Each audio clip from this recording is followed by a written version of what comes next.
не се фиксни, туку тие ќе зависат од бројот на денови на отчитување.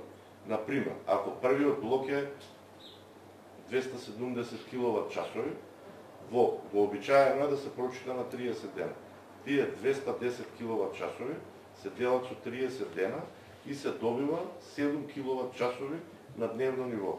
Ако операторот прочитал за 40 дена 7 киловат-часови, помножено со 40 дена, тоа значи дека првиот блок за овој потрошувач не е 210 киловат-часови, туку е 280 киловат-часови.